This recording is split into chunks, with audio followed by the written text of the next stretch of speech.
एक अजीब सा सन्नाटा है, लेकिन ये खामोशी किसी शांति की नहीं बल्कि तूफान से पहले की लग रही है। ईरान के सुप्रीम लीडर मुस्तफा खामनेई का बयान आया है, जंग नहीं चाहते लेकिन बदला जरूर लेंगे, और इसी ने पूरी दुनिया की धड़कनें तेज कर दी है। सवाल यह है, क्या ये सिर्फ चेतावनी है या किसी बड़े टकराव का संकेत? नमस्कार दोस्तों, आप देख रहे हैं इंडिया डेली का डिजिटल प्लेटफॉर्म और मैं हूं आपके साथ तान्या त्यागी। आज के इस विस्तृत और गहराई से भरी खबर में हम उस उभरते हुए वैश्विक संकट को समझने की कोशिश करेंगे जो धीरे धीरे सिर्फ मिडिल ईस्ट तक सीमित नहीं रह गया, बल्कि दुनिया की राजनीति, अर्थव्यवस्था और सुरक्षा व्यवस्था को सीधे प्रभावित करने की क्षमता रखता है। एक तरफ कूटनीतिक बातचीत की तैयारियां तेज हो रही हैं, तो दूसरी तरफ जमीनी हकीकत में तनाव कम होने की बजाय और बढ़ता दिखाई दे रहा है। ईरान का हालिया बयान, हम जंग नहीं चाहते लेकिन शहादत का बदला जरूर लेंगे, अपने आप में एक ऐसा संदेश है जो संतुलन और सख्ती दोनों को साथ लेकर चलता है। यह बयान बताता है कि स्थिति कितनी नाजुक हो चुकी है, जहां एक गलत कदम पूरे क्षेत्र को बड़े टकराव की ओर धकेल सकता है। आज हम इसी बयान के हर पहलू, हर एक छोटे पहलू और उसके पीछे की रणनीति और उसके संभावित प्रभावों को विस्तार से समझेंगे।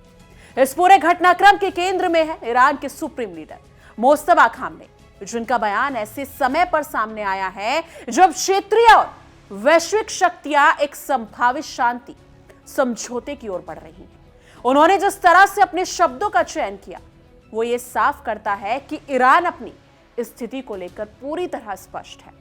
वो खुद को एक जिम्मेदार राष्ट्र के रूप में प्रस्तुत करना चाहते हैं, लेकिन किसी भी प्रकार की कमजोरी या दबाव को स्वीकार करने के मूड में नहीं है।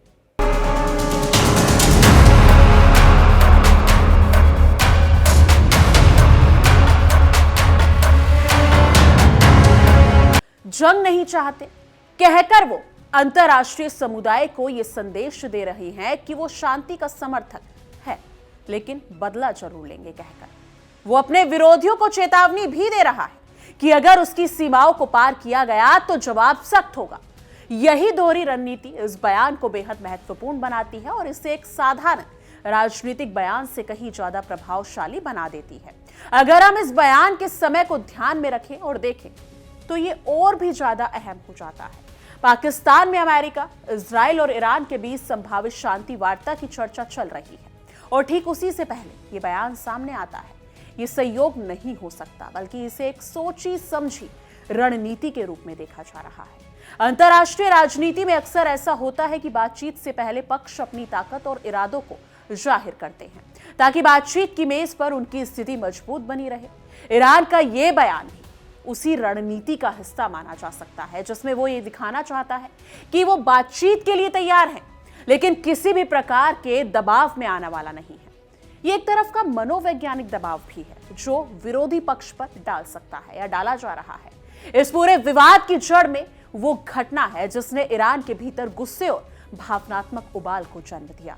ईरान के शीर्ष नेतृत्व से जुड़े एक बड़े चेहरे की हत्या को वहां केवल एक राजनीतिक घटना नहीं माना गया, बल्कि इसे शहादत का दर्जा दिया गया।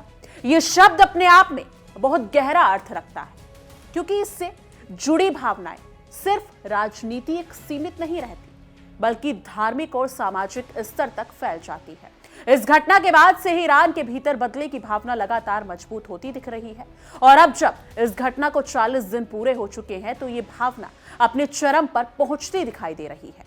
यही वजह है कि इस समय दिया गया हर बयान और उठाया गया हर कदम बेहद महत्वपूर्ण होता जाता दिख रहा है। ईरान में 40 दिन का शोक, जिसे चहेलुम कहा जाता है, केवल एक धार्मिक रस्म नहीं या फिर बल्कि एक ऐसा समय होता है जब पूरा समाज एकजुट होकर अपने शहीदों को याद करता है और उसके सम्मान में कार्यक्रम आयोजित करता है। इस दौरान भावनाएं अपने चरम पर होती हैं और कई बार सरकारें भी इसी मौके पर बड़े फैसले लेती है। इतिहास में कई ऐसे उदाहरण मिलते हैं जब 40वें दिन के बाद ईरान ने महत्वपूर्ण और कड़े कदम उठाए हैं।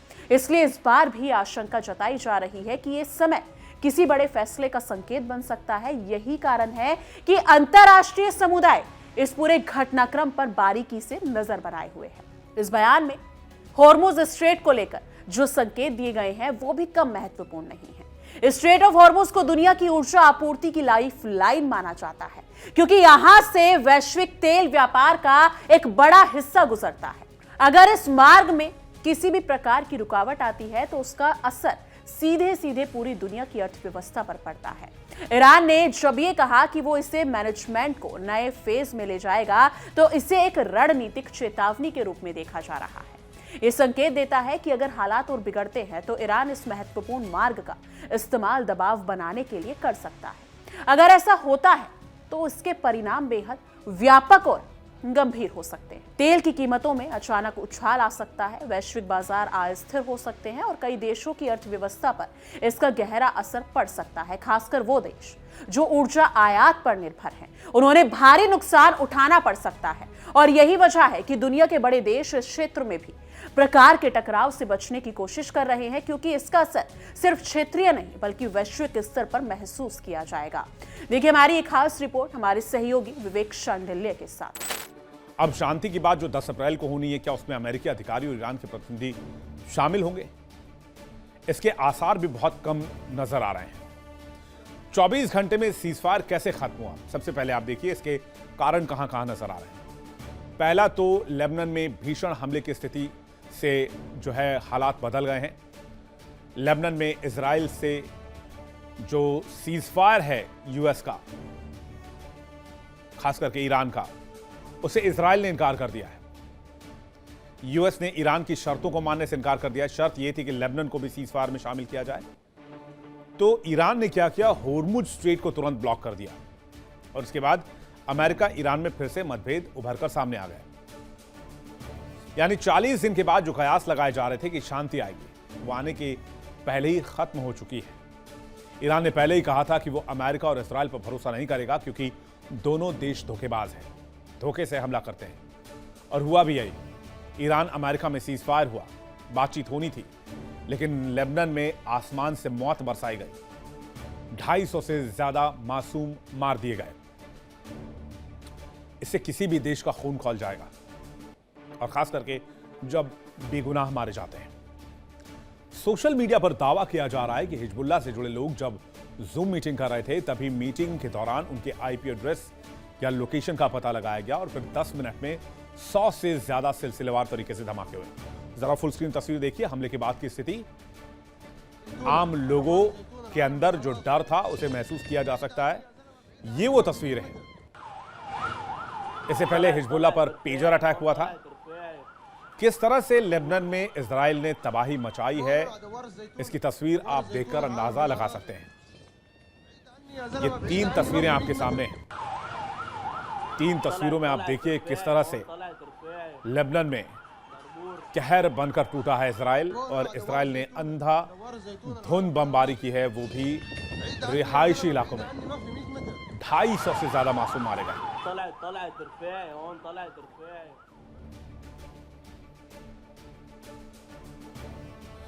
ईरान के मुताबिक अमेरिका ईरान के बीच घोषित युद्ध विराम के बावजूद हालात तेजी से बिगड़ रहे हैं। शुरुआत में कुछ जहाजों ने रास्ता पार करने की कोशिश की, लेकिन इजराइल के लेबनान पर बड़े हमले के बाद स्थिति अचानक से बदल गई, क्योंकि ईरान ने साफ तौर पर कह दिया कि यह सीजफायर कहीं से नहीं मिली। एक और तस्वीर आप देखिए, हमले के बाद धूल और धुएं का गुबार, जिसको देखकर आपको अंदाजा होगा कि यह हमला कितने बड़े पैमाने पर दक्षिणी लेबनान में किया गया।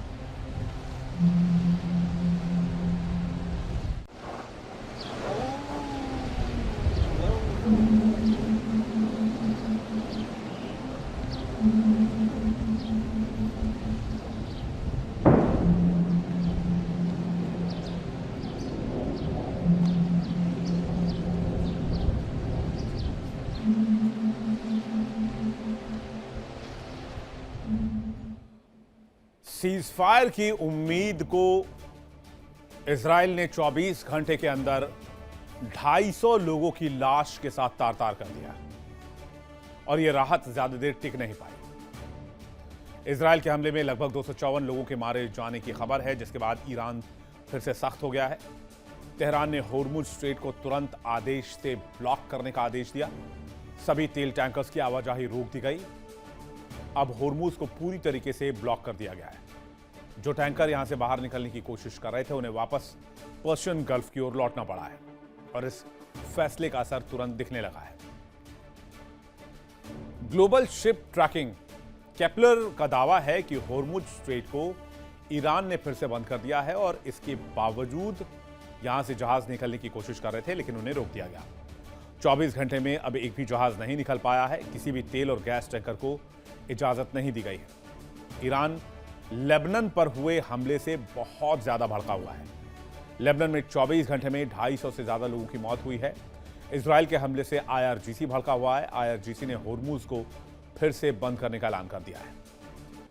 अब यहां पर शर्त क्या रखी गई है? ईरान ने शर्त रखी है कि लेबनान में सीज फायर से ही खुलेगा होर्मुज, यानी कि जो सीज फायर प्रोसेस है उसमें लेबनान को भी शामिल करो और इजराइल जो है वो लेबनान पर हमला करना बंद करे।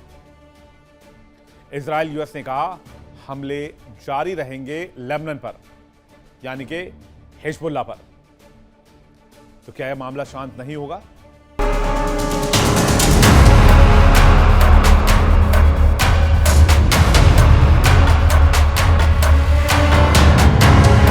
दूसरी ओर ईरान के राष्ट्रपति मसूद पेजेश्कियन ने भी इस पूरे मुद्दे पर कड़ा रुख अपनाया है। उन्होंने इजराइल पर आरोप लगाया कि वो सीज फायर के बावजूद हमले जारी रखे हुए हैं और ये शांति समझौते का खुला उल्लंघन है। उनका कहना है कि इस तरह की कार्रवाइयां न केवल तनाव को बढ़ाती हैं बल्कि शांति स्थापित करने के प्रयासों को भी कमजोर करती हैं। ये बयान इस बात का संकेत है कि ईरान सिर्फ अपने अंदरूनी स्तर पर नहीं बल्कि अंतर्राष्ट्रीय मंच पर भी अपनी स्थिति को मजबूती से रख रहा है। इजराइल की भूमिका इस पूरे घटनाक्रम में बेहद अहम बनी हुई है। इजराइल ने पहले ही ये स्पष्ट कर दिया है कि वो ईरान को परमाणु शक्ति बनने से रोकने के लिए हर संभव कदम उठाएगा। हाल ही में लेबनान में हुए हमले इसी रणनीति का हिस्सा माने जा रहे हैं, जो ये दिखाते हैं कि इजराइल अपने रुख से पीछे हटने को तैयार नहीं है। उसका मानना है कि अगर अभी सख्त कदम नहीं उठाए गए तो भविष्य में खतरा और बड़ा हो सकता है। लेकिन इस आक्रामक नीति का परिणाम यह हो रहा है कि पूरे क्षेत्र में तनाव लगातार बढ़ता जा रहा है और शांति की संभावनाएं कमजोर होती रही हैं और होती जा रही हैं। इजराइल की इस नीति ने मिडिल ईस्ट को एक अत्यंत संवेदनशील और अस्थिर क्षेत्र में बदल दिया है, जहां हर देश अपनी सुरक्षा को लेकर सतर्क है और हर छोटी घटना भी बड़े संघर्ष में बदल सकती है। यही वजह है कि इस समय हर कदम बेहद सोच समझकर उठाया जा रहा है। लेकिन इसके बावजूद हालात इतने नाजुक हैं कि कोई भी गलती बड़े युद्ध का कारण बन सकती है। यही अनिश्चितता इस पूरे संकट को और भी खतरनाक बना देती है। अब अगर हम अमेरिका की भूमिका पर नजर डालें तो संयुक्त राज्य अमेरिका इस पूरे समीकरण का सबसे बड़ा और प्रभावशाली खिलाड़ी नजर आता है। एक तरफ वो शांति वार्ता को आगे बढ़ाने की कोशिश कर रहा है तो दूसरी तरफ वो इजराइल के साथ अपने रणनीतिक संबंधों को भी बनाए हुए है। ये दोहरी भूमिका स्थिति को और जटिल बना देती है, क्योंकि एक ही समय पर वो मध्यस्थ और पक्षकार दोनों की भूमिका निभा रहा है। अमेरिका की हर चाल इस पूरे घटनाक्रम की दिशा को प्रभावित कर सकती है। अमेरिका की रणनीति ये दिखाती है कि वो इस क्षेत्र में स्थिरता बनाए रखना चाहता है, लेकिन इसके साथ ही वो अपने सहयोगियों की सुरक्षा को भी प्राथमिकता दे रहा है। ये संतुलन बनाना आसान नहीं है, खासकर तब जब दोनों पक्ष अपने अपने रुख पर अड़े हुए हों। यही वजह है कि इस समय अमेरिका पर भी बाहरी दबाव है और वो इस संकट को नियंत्रित करे और इसे बड़े संघर्ष में बदलने से रोके। अब सबसे बड़ा सवाल यही है, आगे क्या होगा? क्या ये तनाव बातचीत के जरिए खत्म हो जाएगा या फिर एक बड़े युद्ध में बदल जाएगा? जानकारों का मानना है कि ईरान के पास कई विकल्प हैं, जिसमें सीमित हमला, प्रॉक्सी वार और सीधे टकराव शामिल है। हर विकल्प के अपने फायदे और जोखिम है और ये पूरी तरह से आने वाले दिनों की परिस्थितियों पर निर्भर करेगा कि कौन सा रास्ता चुना जाता है। सीमित हमला एक ऐसा विकल्प हो सकता है जिसमें ईरान अपने बदले का संदेश भी दे और बड़े युद्ध से भी बचा रहे। वही प्रॉक्सी वार के जरिए वो सीधे शामिल हुए बिना अपने सहयोगियों के माध्यम से जवाब दे सकता है। लेकिन अगर हालात नियंत्रण से बाहर हो जाते हैं तो सीधे टकराव की संभावना भी बढ़ सकती है, जो पूरे क्षेत्र के लिए बेहद खतरनाक साबित हो सकता है। यानी कि इस पूरे संकट का असर वैश्विक स्तर पर ही देखने को मिल सकता है। खासकर तेल की कीमतों और अंतर्राष्ट्रीय व्यापार पर इसका सीधा प्रभाव पड़ेगा। अगर स्थिति बिगड़ती है तो कई देशों की अर्थव्यवस्था पर इसका असर और गहरा हो सकता है। यही वजह है कि पूरी दुनिया इस समय इस घटनाक्रम पर नजर बनाए हुए है और किसी भी संभावित संकट से बचने की कोशिश कर रही है। भारत जैसे देश भी इसे अछूते नहीं रहेंगे।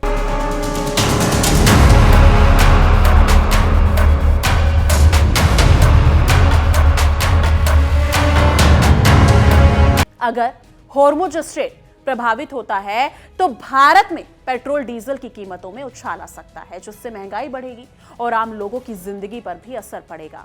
इसके अलावा मिडिल ईस्ट में काम कर रहे लाखों भारतीयों की सुरक्षा भी एक बड़ा मुद्दा बन सकता है, जिसे नजरअंदाज नहीं किया जा सकता। इस पूरे घटनाक्रम में आने वाले दिनों की शांति वार्ता बेहद अहम भूमिका निभाएगी। अगर बातचीत सफल होती है तो हालात सामान्य हो सकते हैं और तनाव कम हो सकता है, लेकिन अगर ये असफल रहती है तो स्थिति और बिगड़ सकती है और बड़े संघर्ष की संभावना बढ़ सकती है। यही वजह है कि दुनिया की नजर इस वार्ता पर टिकी हुई है। ईरान का यह कहना है कि वो जंग नहीं चाहता, ये एक सकारात्मक संकेत जरूर है, लेकिन इसके साथ ही बदले की बात करना यह दिखाता है कि स्थिति अभी भी बेहद संवेदनशील है। ये दोहरी स्थिति ही इस पूरे संकट को जटिल बनाती है और अनिश्चितता को बढ़ाती है। यही कारण है कि आने वाले दिन बेहद महत्वपूर्ण साबित हो सकते हैं। एक और बड़ा सवाल यह है कि क्या ये संकट सिर्फ मिडिल ईस्ट तक सीमित रहेगा या इसका असर दुनिया के बाकी हिस्सों पर भी पड़ेगा। विशेषज्ञों का मानना है कि अगर स्थिति बिगड़ती है तो इसका असर वैश्विक व्यापार, ऊर्जा आपूर्ति और अंतर्राष्ट्रीय संबंधों पर भी पड़ सकता है। यानी ये सिर्फ एक क्षेत्रीय संकट नहीं बल्कि एक वैश्विक चिंता का विषय बन सकता है। भारत जैसे देशों के लिए स्थिति बेहद महत्वपूर्ण है। भारत की ऊर्जा जरूरतों का एक बड़ा हिस्सा मिडिल ईस्ट से आता है और अगर वहां कोई अस्थिरता होती है तो इसका असर सीधे भारत की अर्थव्यवस्था पर पड़ सकता है। इसके अलावा वहां काम कर रहे लाखों भारतीयों की सुरक्षा पर भी एक बड़ा मुद्दा बन सकती है। लेकिन आखिर में यही कहा जा सकता है कि यह स्थिति जितनी दिखाई दे रही है उससे कहीं ज्यादा जटिल है। एक तरफ शांति की कोशिशें चल रही हैं, दूसरी तरफ तनाव भी बढ़ रहा है। यही विरोधाभास इस पूरे संकट को और भी ज्यादा गंभीर बना देता है।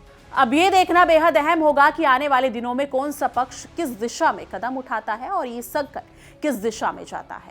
अब पूरी दुनिया ये देख रही है कि आगे क्या होता है। क्या बातचीत से समाधान निकलेगा या फिर ये तनाव एक बड़े युद्ध में बदल जाएगा। ये सवाल इस समय हर किसी के मन में है और इसका जवाब आने वाला समय ही देगा। फिलहाल इतना जरूर कहा जा सकता है कि मिडिल ईस्ट एक ऐसा मोड़ पर खड़ा है, ऐसे मोड़ पर खड़ा है जहां से हर रास्ता एक नए भविष्य की ओर जाता है, चाहे वो शांति का हो या संघर्ष का। लेकिन आपको क्या लगता है, जिस हिसाब से देशों में तनाव बने हुए हैं, आने वाले दिनों में क्या कुछ होने वाला है? ईरान कुछ बड़ा करने वाला है या अमेरिका? कमेंट सेक्शन में अपनी राय जरूर साझा कीजिएगा। बाकी देश और दुनिया की तमाम बड़ी खबरों के लिए देखते रहिए इंडिया डेली और हमारा खास शो विश्व युद्ध। देखिए इंडिया डेली 24/7 अब आपकी स्मार्ट टीवी पर। इंडिया डेली मौजूद है सभी डिजिटल प्लेटफॉर्म पर लाइव और लगातार। इंडिया डेली 24/7 हर दिन राष्ट्र को समर्पित।